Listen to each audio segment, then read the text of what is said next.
രൗദ്രതാണ്ഡവം. രചനാവതരണം നന്ദുവച്ചു കൃഷ്ണ. ഓരോന്നൊക്കെ ഓർക്കെ അല്പം മുന്നേ ഫ്ലാറ്റിൽ എന്താണ് നടന്നതെന്ന് ഓർത്തതും അവളുടെ കയ്യും കാലും വിറച്ചു. ഒന്നാമത് താൻ പറഞ്ഞിട്ടും അവൻ കൈയടിച്ച് വേദനിപ്പിച്ചതിന്റെ ദേഷ്യം. അതിന്റെ ഒപ്പം ഇപ്പോൾ പറയുന്നു തനിക്ക് അവനെ അനുസരണയില്ലെന്ന്. ദേഷ്യം വരില്ലേ? ആ ഒരു ദേഷ്യത്തോടെയാണ് അവന്റെ മുഖത്തേക്ക് നോക്കിയത്. സത്യം പറഞ്ഞാൽ അവനീ പറയുന്നതൊക്കെ കേൾക്കുമ്പോൾ ഇത്തിരി മുന്നേ നൽകിയ പോലെ ദേഹം അടിച്ചും കടിച്ചും നുള്ളിയും മാന്തിയും ഒക്കെ അവനെ വേദനയാക്കാൻ തോന്നുന്നുണ്ട്. ആ ഒരു വാശിയോടെ പിന്നെയും ആ നെഞ്ചിലേക്ക് കടിക്കാൻ ചെന്നതും ഇത്തവണ അത് മുൻകൂട്ടി കണ്ടതുപോലെ അവൻ അവളുടെ താടിത്തുമ്പിൽ പിടിമുറുക്കി. നീ എന്താടി പട്ടിയുടെ ജന്മമാണോ? ഒന്ന് പറഞ്ഞ് രണ്ടാമത്തേന് വന്ന് കടിക്കാൻ? കവിളാകെ കുത്തിപ്പിടിച്ചുകൊണ്ടുള്ള ചോദ്യത്തിൽ വായ് വല്ലാണ്ട് വേദനിച്ചു. പക്ഷെ അപ്പോഴും തോൽവി സമ്മതിക്കാൻ മനസ്സ് മടിച്ചിട്ട് ആ കൈ തട്ടിമാറ്റി വീണ്ടും അവന്റെ നെഞ്ചിലേക്ക് മുഖം അമർത്തിയതും ഇത്തവണ അവൻ അവളെ ഇറുക്കി അങ്ങ് കെട്ടിപ്പിടിക്കുക ചെയ്തേ. കടിക്കാൻ പോയിട്ട് ചുണ്ടനക്കാൻ പറ്റാത്ത വിധത്തിൽ ആ നെഞ്ചിലേക്ക് മുഖം അത്രയും ചേർത്തുള്ള അവന്റെ ആ പിടിയിൽ ഒരു വേള ശ്വാസം പോലും എടുക്കാൻ അവൾക്ക് കഴിഞ്ഞില്ല. അതിന്റെ വെപ്രാളം കാട്ടി തുടങ്ങിയതും അവൻ തന്നെ ഇരുതോളിലും പിടിച്ച് അല്പദൂരത്തേക്ക് അവളെ അടർത്തി മാറ്റി. ദേ, ഇനി എന്നെ ദേഹം നോവിച്ചാലുണ്ടല്ലോ. ആ നേരം കൊണ്ട് കരഞ്ഞു കരഞ്ഞു ചുവന്നിരുന്ന എന്റെ മുഖം ആൾക്ക് നേരെ പിടിച്ചുയർത്തിക്കൊണ്ടായിരുന്നു ഭീഷണി അത്രയും. ഇനി നോവിക്കും, എനിക്കിഷ്ടമുള്ള അത്രയും നോവിക്കും. എന്റെയാ, ഞാൻ എന്തും ചെയ്യും. വാശിയിൽ പറയുന്നതിനൊപ്പം തന്നെ മുന്നേ കടിച്ച പോലെ പല്ലുകൾ അവൾ അവന്റെ നെഞ്ചിൽ പിന്നെയും ആഴ്ത്തി. നന്നായി വേദനിപ്പിച്ചുകൊണ്ടുള്ള ആ കടിയിൽ അവൻ തന്നെ തള്ളി മാറ്റുമെന്നോ ചിലപ്പോൾ തല്ലിയേക്കുമെന്നൊക്കെ തോന്നിയെങ്കിലും ഒന്നനങ്ങ പോലും ചെയ്യാതെ തന്നെ കൂടുതൽ ചേർത്ത് പിടിച്ചു നിൽക്കുന്നവന്റെ മുഖത്തേക്ക് കണ്ണു നിറച്ച് അവള് നോക്കി. മാറിയോ നിന്റെ ദേഷ്യവും സങ്കടമൊക്കെ? ഒഴുകിയിറങ്ങാൻ നിന്ന തന്റെ കണ്ണുനീരിനെ തുടച്ചു മാറ്റി അല്പം ദേഷ്യത്തോടെയാണ് ചോദ്യം. അതുകൊണ്ട് തന്നെ മറുപടി പറയാതെ മുഖം വെട്ടിത്തിരിച്ച് ആളുടെ അടുത്ത് നിന്നും മാറി ബാഗ് എടുക്കാൻ തുടങ്ങിയതും പിന്നിലൂടെ തന്നെ അതുപോലെ വലിച്ച് നെഞ്ചോട് ഒട്ടിച്ചു നിർത്തി. ഒപ്പം ഇടുപ്പിലൂടെ കൈ ചുറ്റി അനങ്ങാൻ പോലും പറ്റാത്ത വിധത്തിൽ തന്റെ തോളിൽ താടിത്തുമ്പും കുത്തി നിന്നവന്റെ നിശ്വാസം വന്ന് അടിച്ചത്രയും കഴുത്തിലും ചെവിത്തുമ്പിലുമാണ്. അത് തീർത്ത തരിപ്പ്. ഇതുവരെ ദേഷ്യം മാത്രം മുന്നിൽ നിന്നിരുന്നവളുടെ കൈയും കാലും വിറയ്ക്കും പോലെ ഒരു മിന്നൽ പിഴർ ഉച്ചിയിൽ നിന്ന് ഉള്ളം കാലുവരെ പാഞ്ഞുപോയി. ധാത്രിക്കുട്ടി തിരിഞ്ഞു നോക്കാൻ പറ്റാത്തതുകൊണ്ട് തന്നെ മുഖത്തെ ഭാവം അറിയില്ല. പക്ഷേ ആ ശബ്ദം തന്നിൽ തീർത്ത വികാരം കൈയും കാലുമെല്ലാം ഒരുപോലെ തളർന്ന് ഭൂമിയിലേക്ക് പതിക്കും പോലെ അവളുടെ ശരീരം വിറച്ചു. ദാ, വേണ്ട, കേക്കണ്ട, ഞാൻ പറയുന്നത് കേട്ടില്ലല്ലോ. വലതു കൈ ഇടുപ്പിലൂടെയും ഇടതു കൈ അവളുടെ മാറിന് മുകളിലൂടെയും ചുറ്റിയത് കൊണ്ട് തന്നെ ആ കൈ ഇടിച്ച് ചതഞ്ഞത് അവളുടെ കൺമുന്നിൽ ഇപ്പോൾ വ്യക്തമായി കാണാം. അതിലേക്കാണ് ഓരോ തുള്ളി കണ്ണുനീരും പോയി വീഴുന്നത്. പറയട്ടടി പെണ്ണേ, എന്റെ ധാത്രിക്കുട്ടിക്ക് ദേഷ്യം വരുമ്പോഴൊക്കെ ഇതുപോലെ പൊടിക്കുട്ടിയായി കടിച്ചു തീർക്കും. അതുപോലെ തന്നെയാണ് എനിക്കും. ഞാൻ ദേഷ്യം വരുമ്പോൾ ഇതുപോലെ ഇടിച്ചു തീർക്കും. അപ്പൊ പിന്നെ രാത്രിക്കുട്ടിക്ക് എങ്ങനെ എന്നെ വഴക്ക് പറയാൻ പറ്റുക? ദേഷ്യത്തിലായിരുന്നില്ല അവന്റെ വാക്കുകൾ, മറിച്ച് വല്ലാത്തൊരു ഭാവത്തിൽ. സിദ്ധിദാത്രിയുടെ അകവും പുറവും ഒരുപോലെ എരിക്കാൻ പറ്റുന്ന തീ പോലെ, അല്ലെങ്കിൽ അവളുടെ ഹൃദയവും അടിവയറ്റിലും ഒരുപോലെ മഞ്ഞുമഴയിൽ കുതിർക്കാനെന്ന പോലെ. പറയ്, എന്ത്? അതുവരെ ദേഷ്യവും വാശിയും കാണിച്ചവനോട് പറയാൻ വന്നത് പലതും മറന്ന് അവൾ ആ നിമിഷം അവനെ നോക്കി നിന്നുപോയി. അത് കേട്ടതും അതുവരെ അവളിൽ ചേർന്ന് നിന്നവന്റെ ചുണ്ടിൽ അത്രയും മനോഹരമായൊരു പുഞ്ചിരിയാണ് വിരിഞ്ഞത്. ഒരു പക്ഷെ ഇന്ന് വരെ വംശി ചിരിച്ചതിൽ ഏറ്റവും മനോഹരമായ ചിരിയായിരിക്കും അത്. എന്നെ വഴക്ക് പറയരുതെന്ന് പറയും. ഇനി ഇങ്ങനെ സ്വയം നോവിച്ചാൽ ഞാൻ പിണങ്ങും. അവന്റെ കയ്യിൽ മെല്ലെ തിരവി അവൾ അതിലേക്ക് ചുണ്ടുകൾ ചേർത്തു. അപ്പൊ പിന്നെ ദേഷ്യം വരുമ്പോൾ ഞാൻ എന്ത് ചെയ്യും? ഒരു കാര്യം ചെയ്യാം. ഇനി ദേഷ്യം വരുമ്പോൾ ഞാൻ ചെയ്യുന്ന പോലെ ഇങ്ങനെ അടിച്ചും പിടിച്ചും സ്വന്തം ദേഹം നോവിക്കാതെ എന്റെ ധാത്രിക്കുട്ടി ചെയ്യുന്ന പോലെ മറ്റാരെങ്കിലും കടിച്ചെന്റെ ദേഹം മാറ്റാം. അങ്ങനെ മാറ്റട്ടെ എന്റെ ദേഷ്യം.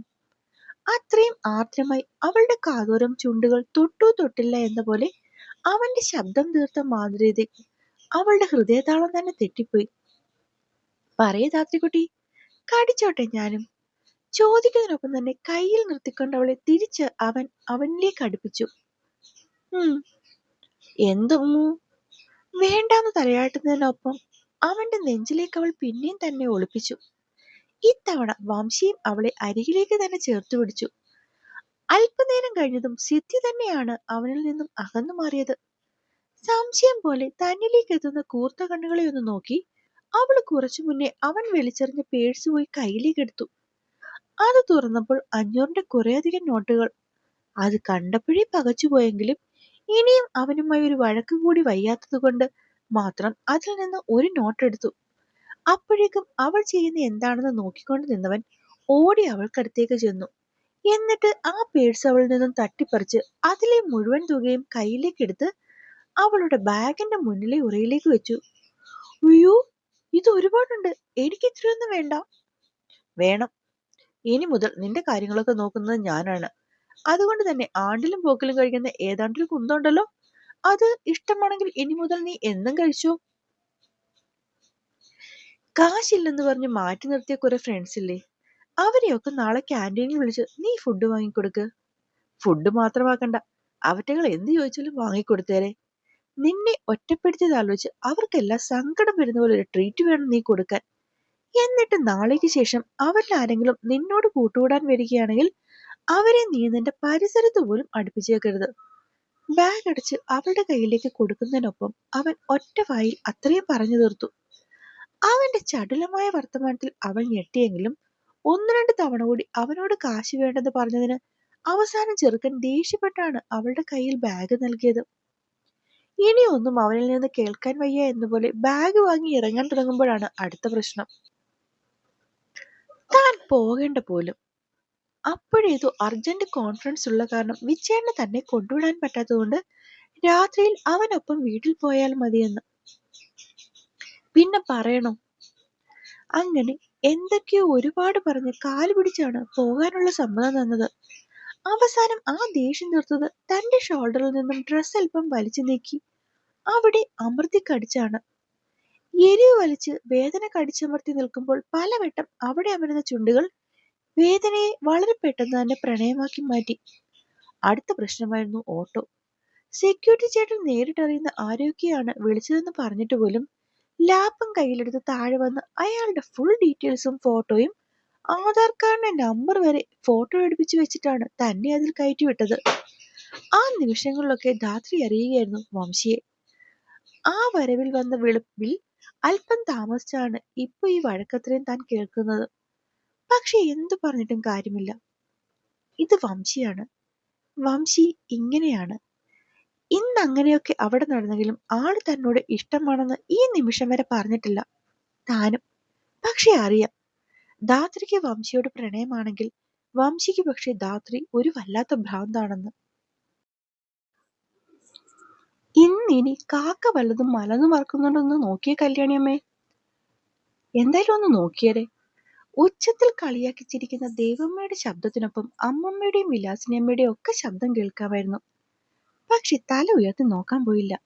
കാരണം ഇപ്പോൾ വരുന്ന കളിയാക്കലൊക്കെ തലയ്ക്ക് മുകളിലൂടെയാണ് പോകുന്നതെങ്കിൽ താൻ അവരെ ഒന്ന് നോക്കിയാൽ അതെല്ലാം കൂടി തന്റെ നെഞ്ചിലേക്ക് തന്നെ പടച്ചുവിടും ദേവമ്മ. അല്ലെങ്കിൽ ഇപ്പോ അവരെ പറഞ്ഞിട്ട് കാര്യമെന്താ?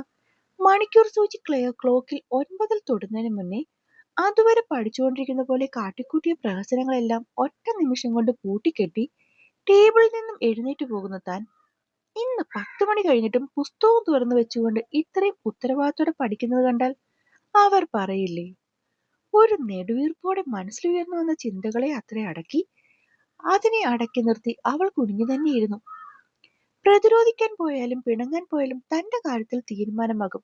പിന്നെ വെറുതെ എന്തിനാണ്? അതുകൊണ്ട് തന്നെ മൗന വിദ്വാന ഭൂഷണം എന്ന ലൈനിൽ ബുക്കിൽ നിന്ന് ഒരു നിമിഷം പോലും അവള് കണ്ണകറ്റിയില്ല. അത് കണ്ടതും ദേവമ്മയ്ക്കും സംശയമായി. എന്താ മോളെ, നാളെ എന്തെങ്കിലും പരീക്ഷയുണ്ടോ കോളേജിൽ? അവളുടെ തലയിലൊന്ന് തലോടിക്കൊണ്ടുള്ള ചോദ്യത്തിൽ പെണ്ണ് വെറുതെ അത് ശരിവെച്ചു കൊടുത്തു. എന്തേ, നേരത്തെ പഠിച്ചു വെച്ചിരുന്നില്ലേ ഒന്നും? പഠിച്ചിരുന്നു, എന്നാലും കുറെയൊക്കെ വീണ്ടും പഠിക്കാനുണ്ട്. പറയുന്നതിനോടൊപ്പം തന്നെ തലയിൽ തലോടിക്കൊണ്ടിരുന്ന വിരലുകൾ അവൾ തന്റെ കൈക്കുള്ളിലാക്കി. എന്നോടെന്തിനാ പിണങ്ങിയേ? ക്ഷേത്ര ദർശനത്തിന് പോയി വന്നതിന് ശേഷം ഈ ദിവസം വരെ കാണിച്ച അകൽച്ചയിൽ സങ്കടം വന്നവളത് ചോദിക്കുമ്പോൾ പെണ്ണ് കരഞ്ഞു പോയിരുന്നു. ആര് പിണങ്ങി? ഞാൻ പിണങ്ങിയൊന്നുമില്ല. പിന്നെ ചെറിയൊരു പരിഭവം ഉണ്ടായിരുന്നു. അവൾക്കടുത്തിരുന്ന് പറയുന്ന അമ്മയുടെ മുഖത്തേക്ക് സംശയത്തോടെയാണ് പെണ്ണ് നോക്കിയത്.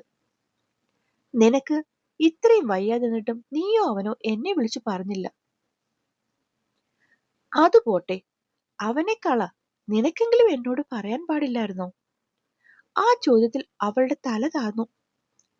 സത്യം, ഓരോ തവണ വിളിക്കുമ്പോഴും അമ്മ സുഖമാണോ എന്ന് ചോദിക്കുമ്പോഴൊക്കെ സുഖം എന്ന് പറഞ്ഞിട്ട് ഇവിടെ വന്ന് തന്നെ ഇങ്ങനൊരു അവസ്ഥയിലേക്കാണ് പൊക്കോണ്ടിരുന്നത് എന്ന് കേൾക്കുമ്പോൾ സ്വാഭാവികമായും അവരിൽ നിന്നുണ്ടാകുന്ന പെരുമാറ്റമേ അമ്മയിൽ നിന്നും ഉണ്ടായിട്ടുള്ളൂ.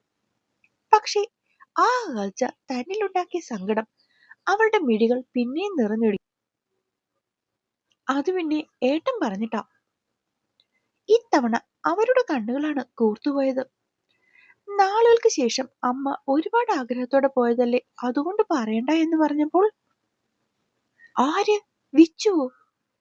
അല്പം അനിഷ്ടമുണ്ടായിരുന്നത് അത്ഭുതമായി മാറുന്നത് അമ്പരപ്പോടെയാണ് അവൾ നോക്കി നിന്നത്. ഞാൻ അമ്മയോട് പറയുമെന്ന് പറഞ്ഞപ്പോൾ ഏട്ടൻ എന്നെ ഒരുപാട് വഴക്ക് പറഞ്ഞു. ഇതിനെപ്പറ്റി ഒരു വാക്കെങ്കിലും പറഞ്ഞാൽ എന്നെ ഇവിടെ നിന്ന് ഇറക്കി വിടുന്നു പോലും ഏട്ടൻ പറഞ്ഞായിരുന്നു. അതാ ഞാൻ. അന്ന് അവന്റെ അലർച്ചയിൽ അവൻ പറഞ്ഞ പല കാര്യങ്ങളും ഓർത്തെടുത്തുകൊണ്ട് പറഞ്ഞവൾ സംസാരിക്കുമ്പോൾ മനസ്സിൽ എവിടെയോ കേറിക്കൂടിയ കാർമേഘം മെല്ലെ മെല്ലെ അകന്നു മാറുകയായിരുന്നു ദേവമ്മയിൽ നിന്നും. ഏതാണ്ടൊക്കെ അതേ മനോഭാവമായിരുന്നു കേട്ടുകൊണ്ട് നിന്ന അമ്മമ്മയിലും. രണ്ടുപേരുടെ മുഖം ഒരു നിമിഷത്തേക്കാണെങ്കിലും ഒരുപോലെ ഒന്ന് തിളങ്ങി. അല്ലാതെ ഞാൻ കള്ളം പറഞ്ഞതല്ല. അമ്മയുടെ മുഖത്ത് നോക്കി അത് പറയുമ്പോൾ പെണ്ണ് വിതുമ്പിപ്പോയിരുന്നു. പോട്ടെ, ഇത്രയും വലിയ വയ്യായ്ക വന്നിട്ടും നീ ഞങ്ങളെ മറന്നൂന്ന് തോന്നിയപ്പോൾ ഉണ്ടായ കുഞ്ഞൊരു ദേഷ്യം, അതായിരുന്നു മനസ്സിൽ. ഇപ്പൊ നിന്നെ കേട്ടു കഴിഞ്ഞപ്പോൾ അതും മാറി. വയ്യാത്ത സമയത്ത് അവന്റെ വായിരിക്കുന്ന മൊത്തം കേൾക്കേണ്ടി വന്നല്ലേ?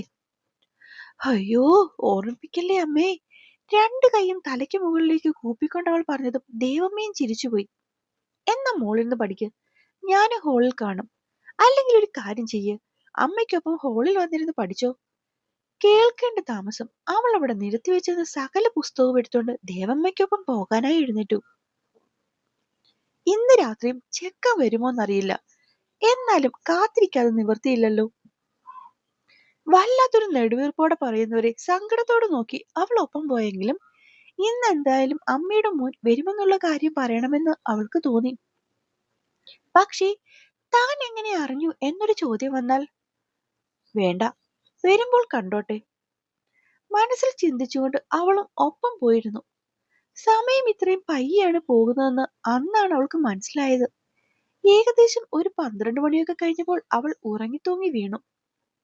ഉറക്കം വരുന്നെങ്കിൽ പോയി കിടന്നിട്ട് വെളുപ്പിനെ എഴുന്നേറ്റ് പഠിച്ചാൽ മതി മോളെ. മയങ്ങി വീണ് തന്നെ തട്ടി വിളിച്ചുകൊണ്ട് ദേവമ്മ പറഞ്ഞപ്പോ ഉറക്കപ്പിച്ചയിൽ സമ്മതിച്ചുകൊണ്ട് എഴുന്നേറ്റ് ബുക്കെല്ലാം അടച്ച് തിരിഞ്ഞു നടക്കുന്ന വഴിയാണ് വൈകുന്നേരം രാവണൻ പറഞ്ഞത് തലയിലേക്ക് മുഴങ്ങിയത്. രാത്രിയിൽ ഞാൻ വരുമ്പോൾ നിന്നെ കണ്ടില്ലെങ്കിൽ. ആ ഒരു ഓർമ്മയിൽ തന്നെ അവളുടെ ഉറക്കമെല്ലാം പഞ്ചായത്ത് വിട്ടുപോയി. അകത്തേക്ക് പോയതിലും വേഗം പുറത്തേക്ക് വരുന്നവളെ കണ്ട് അമ്മയൊന്ന് ഞെട്ടി. എന്താ മോളെ? വേണ്ട ദേവമ്മേ, വെളുപ്പിനെ എഴുന്നേറ്റില്ലെങ്കിൽ എന്തായാലും ഞാൻ പഠിച്ചിട്ട് കിടന്നോളാം. അത് വേണ്ട കുഞ്ഞേ, വെളുപ്പിന് നിന്റെ അമ്മമ്മ എഴുന്നേൽക്കുമല്ലോ, അപ്പൊ വിളിച്ചെഴുന്നേൽപ്പിക്കും. വേണ്ട അമ്മേ. പറയുന്നതിനൊപ്പം അവൾ നിലത്തേക്ക് പടച്ചിരുന്നു. പിന്നെയും ഏകദേശം 1 മണിക്കൂർ കൂടി കഴിഞ്ഞാണ് താറിന്റെ ശബ്ദം ചെവിക്കുള്ളിലേക്ക് നുഴഞ്ഞു കയറിയത്. അത് കേട്ടതും അതുവരെ ശ്വാസം പിടിച്ചു നിന്നവളുടെ ഹൃദയതാളം ഒരു നിമിഷത്തേക്ക് നിന്നുപോയി.